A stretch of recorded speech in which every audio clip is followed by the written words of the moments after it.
ሰላም ሪሚዲያል እና 12ኛ ክፍል ተፈታኞች ዛሬ በአዲስ መረጃ መጥቻለሁ። አብዛኞቻችሁ ተማሪዎች ሰሞኑን ስትወዛገቡበት የነበረው ስለ ዲስኳሊፋይ ነገር ነው። በዝርዝር የምነግራችሁ ይሆናል። ዲስኳሊፋይ የሚያስደርጉ ነገሮች፣ ዲስኳሊፋይ የማያስደርጉ ነገሮችን የምነግራችሁ ይሆናል ማለት ነው። ጥያቄ ካላችሁ ኮሜንት ላይ አስቀምጡ። ቪዲዮውን ላይክ በማድረግ ቻናሉን ደግሞ ሰብስክራይብ በማድረግ ሌሎች ቪዲዮውን እንዲደርሱ በማድረግ ሀሳባችሁን መግለጽ ትችላላችሁ ማለት ነው።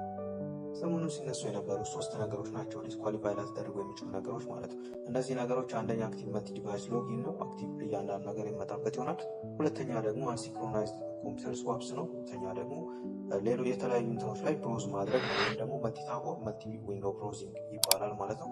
ሌላው እንደ ተጨማሪ ሲነሳ የነበረው ሪፍሬሽ ማድረግ ነው። ደጋግሞ ሪፍሬሽ ማድረግ ዲስኳሊፋይ ያስደርጋሉ የሚይዙ ነገሮች ዝርዝር አድርገን የምናይ ይሆናል ማለት ነው። የመጀመሪያው ምንድነው? አክቲቭ መልቲ ዲቫይስ ሎጊን ነው። ይሄ ማለት ነው አንድ ተፈታኝ አንድ መለያ ተጠቅሞ ወይም ደግሞ ዩዘር ኔም እና ፓስወርድ ተጠቅሞ በአንድ ጊዜ ከሁለት ወይም ከዚያ በላይ መሳሪያዎችን መጠቀም ማለት ነው። ለምሳሌ ሁለት ኮምፒውተሮች ቢኖሩ ሁለት ኮምፒውተሮች ላይ ተመሳሳይ ዩዘር ኔም ተጠቅሞ ሎጊን ማድረግ ማለት ነው። ወይም ደግሞ እናንተ እየተፈተናችሁበት ያለው ኮምፒውተር አለ።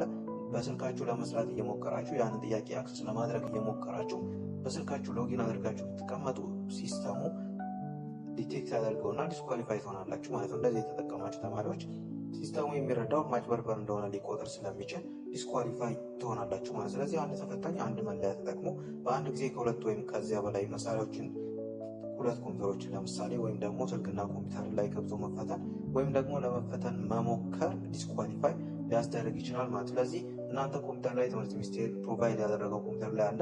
እዛ ላይ የተፈተናችሁ ድጋሚ ደግሞ ጥያቄውን አክሰስ ለማድረግ በራሳችሁ ስልክ ሎጊን አድርጋችሁ ከሆነ እናንተ ዲስኳሊፋይ ትባላላችሁ ማለት ነው። ይሄ ዲስኳሊፋይ ያስብላል። ሁለተኛው ደግሞ አንሲንክሮናይዝድ ኮምፒውተር ስዋፕስ ነው። ይሄ ማለት በፈተና መካከል አንድ ኮምፒውተር ከአንድ ኮምፒውተር ወደ ሌላ ኮምፒውተር መቀየር ማለት ነው። ይሄ ምንድነው? በሲስተም ምክንያት ለምሳሌ አንድ ኮምፒውተር አልሰራላችሁ ብሎ ወደ ሌላ ኮምፒውተር ብትቀይር ወይ ዲስኳሊፋይ ያስደርጋል። ይሄ ዲስኳሊፋይ የሚያስደርገው ደግሞ እንዴት ነው? ይህ በስርዓቱ ወይም ደግሞ በተቆጣጣሪው በሚቆጣጠረው ፈተናውን በሚቆጣጠረው ሳይፈቀድ መከናወን ማለት ነው። ተቆጣጣሪው ሳትጠይቁ እናንተ ሌላ ኮምፒውተር ላይ ሎጊን ካደረጋችሁ በሁለት ኮምፒውተር ወይም ደግሞ በሁለት ዲቫይስ እየተፈተናችሁ እንደሆነ ሲስተሙ እንደዛ ስለሆነ አንደርስታንድ የሚያደርገው ዲስኳሊፋይ ትደረጋላችሁ ማለት ነው። ግን እዚህ ጋር ፈታኙን ወይም ደግሞ ሊድ የሚያደርገውን ወይም ደግሞ ተቆጣጣሪውን አስፈቅዳችሁ እዛ ላይ ያለውን ዘግታችሁ መዘጋት አለበት ማለት ነው። ሪሴት ተደርጎ እንደ አዲስ ሌላ ኮምፒውተር ላይ ከተከፈተላችሁ ዲስኳሊፋይ አትደረጉም ማለት። ስለዚህ አንሲንክሮናይዝድ ኮምፒውተር ስዋፕስ ማለት በፈተና መካከል ከአንድ ኮምፒውተር ወደ ሌላ መቀየርና ይህ በስርዓቱ ወይም ደግሞ በተቆጣጣሪው ሳይፈቀድ መከናወን ነው ማለት። ስለዚህ ለምሳሌ ከኮምፒውተር አንድ ወይም ከፒሲ አንድ ወጣችሁ ስክሪን ላይ ማየት ትችላላችሁ። ከፒሲ አንድ ወጣችሁ ወደ ፒሲ ሁለት ላይ መግባት ተፈቅዶ ካልተደረገ ወይም ደግሞ በትክክል ካልተመዘገበ እንደ ጥሰት ወይም ደግሞ እንደ ማጭበርበር ሊቆጠር ይችላል ማለት ነው። ስለዚህ ይሄንን ታሳቢ ማድረግ ይኖርባቸዋል ማለት ነው። ሌላው ሶስተኛ ደግሞ መልቲታብ ነው። አብዛኞቻችሁ ስትጠይቁ የነበረው መልቲታብ ወይም ደግሞ መልቲ ዊንዶው ብሮዚንግ ነው። የምትፈተኑበት የተከፈተው ዊንዶው ወይም ደግሞ ታብ አለ። ሁለተኛ ታብ ስትጨምሩ ስክሪን ላይ ማየት ትችላላችሁ። ሁለተኛ ታብ ጨምራችሁ እዛ ላይ ሲስተሙ ዲቴክት ያደርገዋል ማለት ነው። እንደዛ ለማድረግ ከሞከራችሁ እንደ ማጭበርበር ይቆጠራል ማለት ነው። ለምሳሌ እዚህ ጋር ምንድን ነው? ለምሳሌ ክሮም ላይ የፈተናው ገጽ ከፍታችሁ ከሆነ ክሮም ላይ ያለው ፈተናውን የተፈተናችሁ ከሆነ ደግሞ በተጨማሪ ጎግልን እንደ ቻትጂፒቲ ወይም ደግሞ ሌላ ድረገጽ ለመጠቀም ታብ ከከፈታችሁ አሁንም ስክሪኑ ላይ እንደምታዩት ማለት ነው ለመኮረጅ ወይም ደግሞ ለማጭበርበር ተደርጎ ስለሚቆጠር ዲቴክት ይደረግና ዲስኳሊፋይ ይደረጋል ማለት። ስለዚህ ይህ የፈተና ሲስተሙ ነው። ስለዚህ እነዚህ ክስተቶች መመዝገብ ብቻ ሁልጊዜ በቀጥታ ዲስኳሊፋይ ማለት አይደለም። እዚህ ጋር ማስተዋል ያለባችሁ የፈተናው ደንብ እንደዚህ ነው። የፈተናው ደንብ እነዚህ ዲስኳሊፋይ ካላስደረገ ዲስኳሊፋይ ላያስደረግ ይችላል ማለት ነው። ስለዚህ ግን ብዙ ጊዜ ኦንላይን ፈተናዎች ላይ ሲስተሙ ምንድነው የሚያደርገው? ሌላ ታብ መክፈት ምንም አስፈላጊ አይደለም። ፈተናው የተከፈተበት ታብ አለ።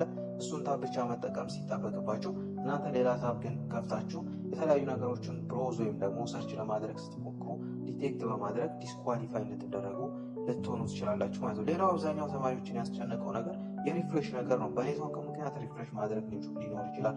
እነዚህ ነገሮች ሞር ሪፍሬሽ ላድርግ ብላችሁ አስተማሪውን ወይም ደግሞ ያንን የሚቆጣጠረውን ሰው አስፈቅዳቸው ሪፍሬሽ ለማድረግ ከሆነ ሊፈቀድ ይችላል። ግን ደግሞ ዳይሬክተሪ ሪፍሬሽ ማድረግ ብቻ ዲስኳሊፋይ አያስደርግም ማለት ነው። ደጋግሞ ሪፍሬሽ ማድረግ አብዛኛውን ጊዜ ዲስኳሊፋይ አያስደርግም። ስለዚህ ፈተናው እንደገና ሊጫን ይችላል። እነዚህ ብለው ነው የሚያስቡት።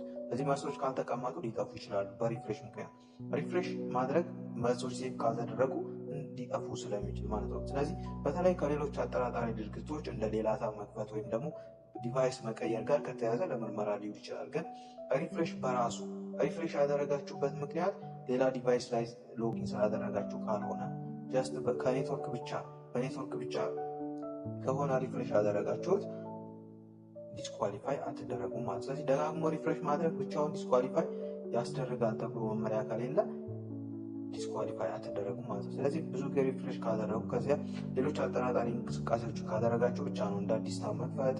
ግን በኢንተርኔት ችግር ምክንያት ሪፍሬሽ ካደረጉ ብቻውን በቀጥታ ዲስኳሊፋይ እንደማያስደርግ ማወቅ አለባችሁ ማለት ነው። ስለዚህ ዋናው ነገር ዲስኳሊፋይ ሊያስደርግ የሚችለው አክቲቭ መልቲ ዲቫይስ ሎጊን ነው። በኮምፒውተር እየተፈጠራችሁ እናንተ በስልካችሁ ሎጊን ለማድረግ ከሞከራችሁ እና ደግሞ ሎጊን ካደረጋችሁ ያን ነገር ሁለት ሰው እየተፈጠረ ነው ተብሎ ስለሚታሰብ ዲስኳሊፋይ ትደረጋላችሁ ማለት ነው። ሁለተኛው አንሲንክሮናይዝድ ኮምፒውተር ስዋፕስ ነው። ስለዚህ ያልተፈቀደ እናንተ አንድ ኮምፒውተር ላይ እየተጠቀማችሁ እዛው መፈተኛ ኮምፒውተር ላይ ሌላ ኮምፒውተር ላይ ሎጊን አድርጋችሁ ያኛው ሪሴት ተደርጎ ሳይዘጋ ሁለተኛው ኮምፒውተር ላይ መጠቀም ከጀመራችሁ ነው።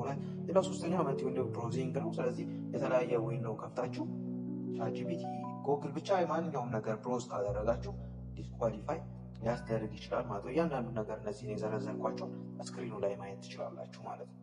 ሰብስክራይብ አድርጉ።